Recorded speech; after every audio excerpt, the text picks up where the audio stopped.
Hello. हाँ हाँ हाँ, देखता हूँ, कर रहा हूँ। हाँ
सर, वकील साहब के बहन के अलावा घर में और कोई नहीं है और बहुत रो रही है।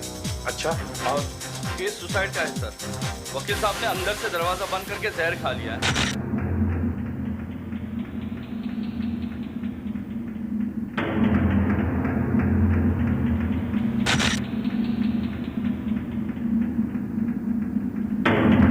डॉक्टर साहब, बॉडी को अच्छी तरह से चेक कीजिए।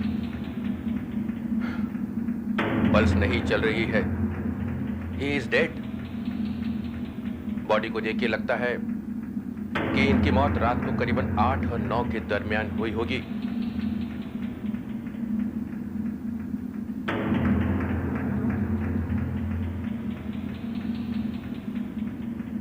किसी भी चीज को जरा ध्यान से हाथ लगाना। Yes sir. हो सकता है आत्महत्या का कोई नोट वगैरह हो।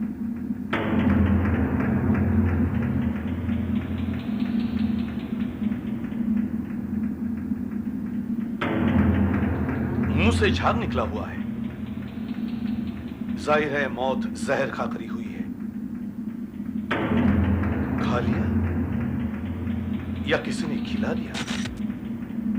कुछ कह नहीं सकते। अगर जहर अपने आप खा लिया तो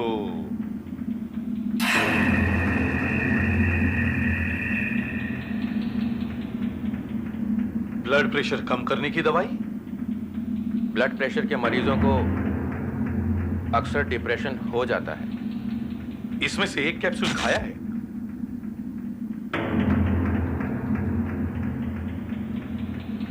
कुछ दवाइयां ऐसी भी होती हैं जो अगर इस दवाई के साथ खिला दी जाए तो आदमी मर भी सकता है।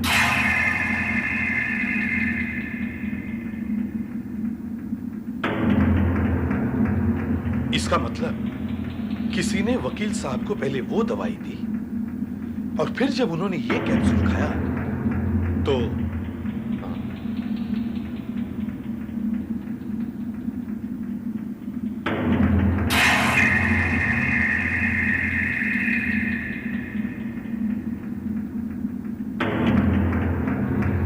वकील साहब पाइप पी रहे थे।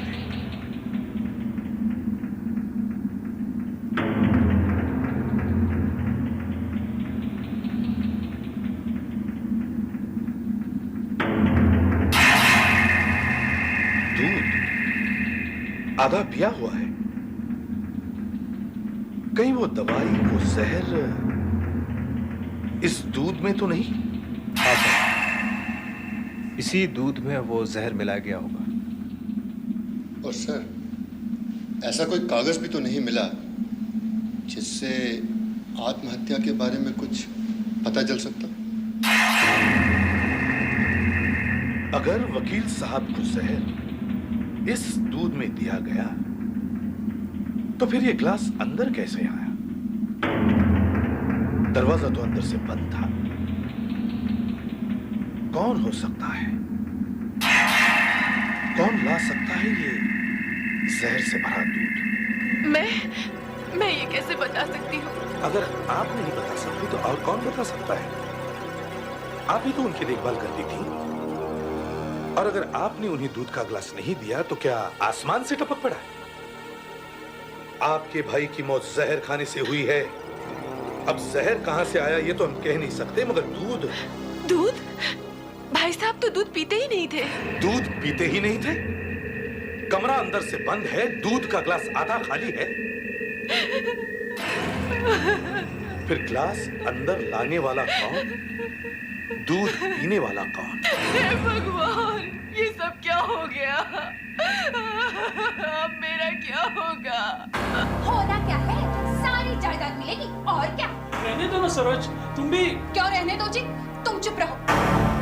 पिछले 15 साल से हम इस फ्लैट में रहते हैं। एक दिन भी ऐसा ना गया हो जिस दिन इस औरत ने अपने भाई से झगड़ा ना किया हो जायदाद के लिए। नींद हराम कर दी हमारी। वकील साहब आपके पड़ोसी थे, इस तरह की बातें कर रही हैं आप उनके लिए? देखिए, वकील साहब को आखिरी बार जिंदा देखने वालों में सिर्फ आप ही हैं। और तो कोई घर में आया ही नहीं। आई थी। आई थी? कौन? वही चुड़ैल राधा। कहने को तो वो मेरी बहन की लड़की है, मगर उसे भतीजी कहने में भी शर्म आती है। क्यों? जब देखो जायदाद के लिए झगड़ा करती थी। झूठ बोलती है वो। कल आप वहां से कितने बजे निकली थी? रात 8 बजे के करीब। और वकील साहब की मौत करीब 8:30 के आसपास हुई थी। क्या कहना चाहते हैं आप? वकील साहब की टेबल पर हमें एक दूध का ग्लास और ये कैप्सूल्स मिले हैं। दूध का ग्लास? लेकिन दूध का ग्लास तो वहां कोई था ही नहीं। था ही नहीं? तो फिर वकील साहब को दूध किसने दिया? एक मिनट। जब मैं अंकल से मिलकर वापस जा रही थी तो किचन में मैंने वकील साहब की बहन को देखा। क्या चाहिए? कुछ नहीं। अंकल ने ये कप किचन में रखने को कहा था। ओहो, बड़ी सेवा हो रही है अंकल की। तू क्या समझती है अंकल तुझे मेवा देंगे? एक फूटी कौड़ी भी नहीं आएगी तेरे हाथ, समझी? इस बात का फैसला अंकल करने वाले हैं, बहुत जल्द ही। अंकल क्या फैसला करेंगे? उनका तो एक पांव वैसे ही कब्र में लटका हुआ है। और फिर ये मेरी जिंदगी का भी सवाल है। मैं सच कह रही हूँ इंस्पेक्टर साहब, मैंने उसे अपनी आंखों से दूध में कुछ मिलाते हुए देखा था। उसने दूध में जरूर जहर मिलाया होगा। मगर